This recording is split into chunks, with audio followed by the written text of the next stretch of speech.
Mesdames, Messieurs, bonjour et merci de nous rejoindre en ce lundi pour suivre ce bulletin d'information sur Ivoire TV. La semaine dernière, le chef du gouvernement français, François Fillon, effectuait une visite de travail en Côte d'Ivoire qui a visiblement été particulièrement fructueuse avec l'appui considérable que Paris entend apporter à notre pays pour sa relance économique. Mais ce grand intérêt que manifeste l'État français vis-à-vis de la Côte d'Ivoire réveille dans une certaine opinion le spectre de la recolonisation. Recolonisation, néocolonialisme, absence de souveraineté, bref, tous ces mots qui faisaient partie du champ lexical des anciens tenants du pouvoir tendent à réapparaître ces derniers jours dans les journaux proches du camp Gbagbo. Les Ivoiriens, du moins pour ceux qui s'intéressent à l'actualité, ont pu apprécier la virulence des écrits de certains quotidiens à l'occasion de la visite du Premier ministre français en Côte d'Ivoire. Ce jeudi 14 juillet, François Fillon arrivait à Abidjan accompagné d'une forte délégation d'investisseurs français venus prospecter le terrain ivoirien. Et l'activité débordante qu'a eu le chef du gouvernement français durant ce séjour de 24 heures en terre d'Eburnie révélait de façon fort évidente la convergence de vues qui caractérise aujourd'hui les relations bilatérales entre la France et la Côte d'Ivoire. Successivement, l'émissaire de Nicolas Sarkozy a eu des rencontres avec les plus hautes autorités ivoiriennes, dont le Premier ministre Guillaume Soro et le président de la République Alassane Ouattara, à qui il a renouvelé la volonté de Paris d'appuyer indéfiniment la Côte d'Ivoire dans son processus de reconstruction. Pour ce faire, le gouvernement français avait déjà débloqué la somme de 400 millions d'euros en avril dernier pour aider au paiement des salaires des fonctionnaires ivoiriens.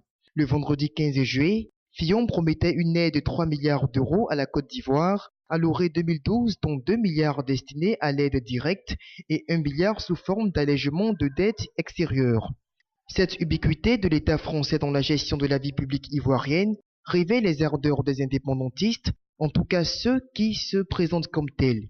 Très vite, la presse pro-Gbagbo a vite fait de parler de néocolonialisme, dénonçant surtout le paiement des salaires par l'ex-puissance coloniale.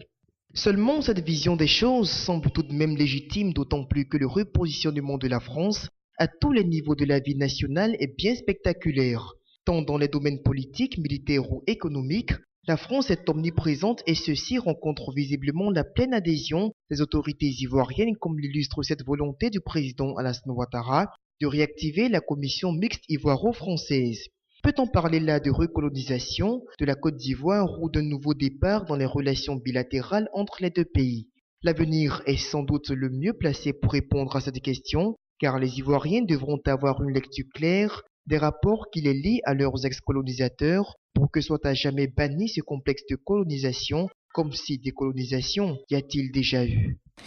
Alassane Ouattara était en fin de semaine dernière à Monrovia pour prendre part au 20e sommet de l'Union du fleuve Mano. Ce sommet qui réunissait les chefs d'État du Libéria, de la Guinée et de la Côte d'Ivoire a été l'occasion pour le président ivoirien d'assurer à ses homologues la volonté de son pays de jouer sa partition totale dans la sécurisation transfrontalière. Rappelons tout de même qu'en marge de ce sommet, le numéro 1 ivoirien a échangé avec la présidente du Libéria, Ellen Johnson Sirleaf, autour de la question sécuritaire à la frontière entre les deux États du Libéria et de la Côte d'Ivoire.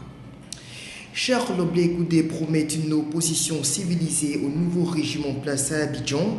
Le message du leader de jeunesse pro-Gbagbo, dont on ignore toujours le lieu de refuge, a été diffusé ce samedi 16 juillet à Paris au cours d'une manifestation qu'organisait la représentation locale du COJEB pour réclamer une justice plus équitable en Côte d'Ivoire. Et puis on va terminer avec cette situation de l'ex-président sud-africain Nelson Mandela. Il disait comme ça, qu'on m'a souvent demandé qui est votre héros, et je réponds, je ne choisis pas mon héros en fonction de la position qu'il occupe. Mes héros sont ces hommes et ces femmes qui se sont impliqués pour combattre la pauvreté, où qu'elle soit dans le monde. Dixie Nelson Mandela. Voilà, c'est fini pour cette édition du lundi 18 juillet. On se retrouve demain pour une autre session de l'information sur ivoiretv.net. Au revoir.